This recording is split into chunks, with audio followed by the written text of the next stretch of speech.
Hi viewers, మనం వచ్చేసి రామ్ కథ బాల్ రామ్ కథలో వచ్చేసి 4th పేజీ చూస్తూ ఉన్నాము. వీళ్ళు పెద్దవాళ్ళు అయ్యారు. వీళ్ళు నలుగురు, రాముడు, లక్ష్మణుడు, భరత శత్రుఘ్నులు. రాజకుమార్ కుచ్ और बड़े हुए, నలుగురు పెద్దవాళ్ళు అయ్యారు. వివాహ యోగ్య అందరూ వివాహానికి రెడీ అయ్యారనమాట. నగరమే ఇస్కి చర్చ హోనే లగి, నగరంలో అందరూ చర్చించుకుంటూ ఉన్నారు వీళ్ళకందరికీ వివాహం అయితే బాగుంటుంది అనేసి. మహారాజ్ దశరథ బి ఐసా హీ చాతే, మనసులో తన మనసులో కూడా అదే ఉందన్నమాట. అప్పుడు ఈ సంతానంకి లియే సుయోగ్య వధువే, మంచి వధువులని వెతకాలి అని అనుకుంటున్నారనమాట మనసులో. పరిజనో మే చర్చ పహలేసే హీ హో రహీ థీ, ప్రజల్లో ఫస్ట్ వాళ్ళలో చర్చ అనేటువంటిది మొదలైందనమాట. బాద్ మే పురోహితోం కో భీ ఇస్మే షామిల్ కర్ లియా గయా, ఆ తర్వాత వచ్చేసి పురోహితులతో కూడా ఈ విధంగా వచ్చేసి అనుకుంటున్నాము అని చెప్పేసి చెప్పడము జరిగిందనమాట. అంటే వెతకమని చెప్తూ ఉన్నారనమాట. అయోధ్య కా రాజమహల్ ఏక్ దిన్ ఐసీ హీ చర్చా చల్ రహీ థీ, ఈ విధంగా ఆ యొక్క రాజ ప్యాలెస్లో ఈ విధంగా చర్చించడం జరిగింది ఒకరోజు. గహన్ మంత్రణ తబీ ఏక్ ద్వారపాల్ గబరాయా హువా అందర్ ఆయా, ఆ సమయంలోనే ఒక సైనికుడు సడన్గా వచ్చేసి ఒకటి టెన్షన్గా లోపలికి వచ్చాడనమాట. ఉస్నే సూచనా దిగి మహర్షి విశ్వామిత్ర పదారే హాయ్, విశ్వామిత్రుడైనటువంటి ఆయన వస్తూ ఉన్నారు, మహర్షి విశ్వామిత్రులు వస్తున్నారు అని చెప్పేసి చెప్పడం జరిగిందనమాట. మహారాజ్ దశరథ్ తత్కాల్ అపనా ఆసన్ చోడ్కర్, తన యొక్క ఆసనాన్ని కూడా వదిలిపెట్టేసి కడే హోగయే ద్వార్కి ఓర్ బడే, అక్కడ ద్వారం వైపు పరిగెత్తాడనమాట. సో మహర్షికి ఆగమని కర్ణే, అంటే స్వాగతం పలకడం కోసం అక్కడికి వెళ్ళారనమాట. ఉనే లేకర్ దర్బార్ మే ఆయే, అక్కడికి దర్బార్లోకి వెళ్ళారు. విశ్వామిత్రకు ఊంచా ఆసన్ దియా గయా, తర్వాత వచ్చేసి దర్బార్లో అందరికంటే ఉన్నత ఆసనాన్ని ఇవ్వడం జరిగింది విశ్వామిత్రుల వారికి. ఆ తర్వాత వచ్చేసి విశ్వామిత్ర కవి స్వయం రాజాతే, యాక్చువల్గా వచ్చేసి విశ్వామిత్రునికి ఒక కథ ఉన్నది. విశ్వామిత్రుల వారు ఆయన రాజర్షి అనమాట.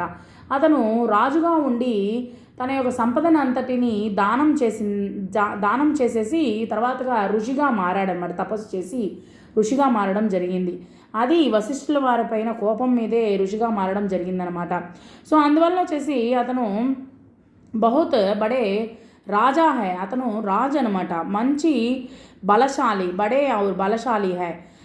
బాద్ మే అపనా రాజపాట్ చోడుక దియా, తన యొక్క రాజ్యాన్ని వదిలిపెట్టేసి సన్యాస గ్రహణ్ కర్ లియా, సన్యాసము పుచ్చుకోవడం జరిగిందనమాట. జంగల్ చలేగయే, అడవి వైపుగా వెళ్ళాడు. వహీ ఉనోనే అపనా ఆశ్రమం బనాయా, అక్కడే వచ్చేసి తను ఒక ఆశ్రమాన్ని నిర్మించుకోవడం జరిగింది. ఉసే ఉనోనే సిద్ధాశ్రమం నామ్ దియా, ఆ యొక్క ఆశ్రమానికి సిద్ధాశ్రమము అని పేరు పెట్టడము జరిగింది. మహర్షి కే స్వాగత్ సత్కార్ కే బాద్ దశరథ్ నే కహా, మహర్షి ఆజ్ఞా దే मैं आपकी क्या సేవా कर सकता हूँ, నేను మీకు ఏ సేవ చేయాలి అని అడిగాడనమాట. ఆప్ అప్నే మన్ కి బాత్ కహియే, మీ యొక్క మనసులో ఉన్నటువంటి విషయాన్ని చెప్పండి. ఆప్కి ఆజ్ఞ కా పూరి తరహ పాలన్ హోగా, మీ యొక్క ఆజ్ఞని నేను పూర్తిగా పాలిస్తాను, అంటే మీ యొక్క ఆజ్ఞని నెరవేరుస్తాను అని చెప్పి చెప్పాడనమాట. రాజన్ మై जो मांगने जा रहा हूँ उसे देना आपके लिए कठिन होगा, నేను అడుగుతాను కానీ నీకు ఇవ్వడానికి చాలా కఠినం అవుతుంది అని చెప్పేసి చెప్పారనమాట విశ్వామిత్రుల వారు. ఆప్ ఆజ్ఞా దీజియే మహర్షి, మై ఉసే పూరా కర్నే కే లియే తత్పర్ హూ, నేను ఎలాగైనా సరే పూర్తి చేస్తాను అని చెప్పేసి చెప్పడం జరిగింది. బిల్కుల్ నహి హిచకుంగా, మీరు ఎటువంటి సంకోచం లేకుండా అడగండి అనేసి అడిగాడనమాట దశరథుల వారు. మై సిద్ధి కెలియే ఏక్ యజ్ఞ కర్ రహా హూ, నేను ఒక సిద్ధి కోసంగా నేను ఒక యాగాన్ని చేస్తూ ఉన్నాను. అనుష్ఠాన్ లగ్భగ్ పూరా హో గయా హై, మించుమించు పూర్తవబోతుంది.